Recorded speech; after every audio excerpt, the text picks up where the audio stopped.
Tim Brown here with ITSP Magazine. I'm here with Michael Liu, who is the Director of DevOps for RealtyShares. Can you tell me a little bit about what RealtyShares does? So RealtyShares is a crowd-funded platform for investing in real estate projects. So with as little as $5,000, you can sort of buy a share in a real estate investment. So that either could be a loan to a developer or just a long-term investment. So these would be, investing in, let's say, building building with a bunch of condominiums and sort of sitting on that investment for a while collecting, perhaps like rental income. That's really cool. New model. Yeah, it is a new model, and I think the great thing about it is that it allows you to sort of invest in a wide geographical area. So right now we've done investments in about 30 or 38 or so states, and my goal is to build infrastructure to make that happen. Build in the automation tools, all of the tools that allows them to quickly deploy code and get their code tested and verified once it gets deployed. All of that involves a lot of code, and I would say that DevOps is sort of a combination of a lot of different IT disciplines. So QA, system admin, network admin, security, security admin. All of that stuff is sort of now condensed into one discipline. And when you're working for a small company, you don't really have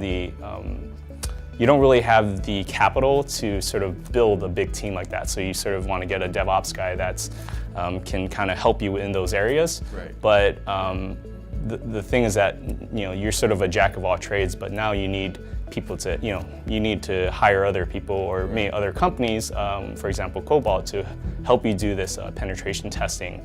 The great thing about the way they categorize a lot of these vulnerabilities is that they put a severity on it. So, for certain things, we may not consider, very critical to us, and it's not sort of something that can be easily exploited, or whatever the case may be, we may lower the priority. But, with any sort of high priority issue that Cobalt raises, we're able to kind of bubble that up and put that at the top of the next sprint, essentially. Yeah, so that's what I was going to ask you. How do you address things like pen testing and code quality and those things? Right. So for pen testing, we evaluated a few products, and we came up with Cobalt because of basically their network of security professionals that do testing. We found that their sort of model of how they allow their network of people to bid on projects to be, it's great for us because there's a cost savings there, and so we get really good value. But the fact that they have a wide network of security professionals, doing tests and sort of regularly switching out, one professional for another between different tests, it kind of allows us to get really good coverage. So the verified trusted model is very different, right? Normally you'd have, hire a few pen testers, have them come in and test, and then they leave, they give you a PDF. Mm-hmm. So, how did you, really engage in that, and, how does it work?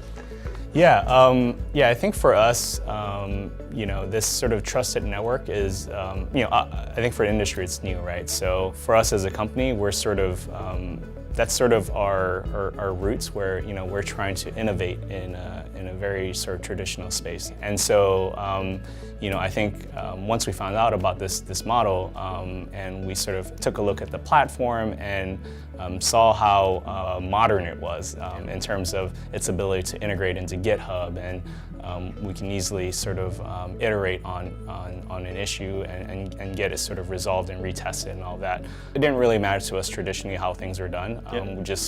We're looking at the product at face value, and it really made sense to us in our workflow. So you're focused on DevOps, you're focused on security, focused on building the best things.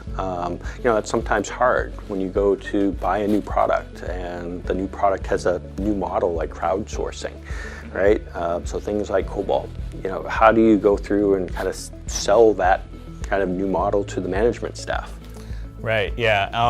One of the things when we had our conversation with Cobalt is now they have a wide network of security testers, and the good part about Cobalt is that they have this network which they sort of will present a project and allow the professionals to sort of bid on the project, and that really gives us a really good price on the price to value ratio, I think. Yeah. How long have you been using Cobalt? So we've been using them about 10 months or so, to this point. And are you happy with the results? Yeah, we've discovered things and we've fixed things, and I don't want to go into too much detail about it, but I think for me it sort of it's really good at keeping our front-end developers honest. It's good for keeping the engineering staff as a whole honest. We as a company like to use third-party products to kind of prove whether we're doing something that we're promising for our customers, whether that's uptime availability or ensuring our product is safe and secure. Historically, we've been a pretty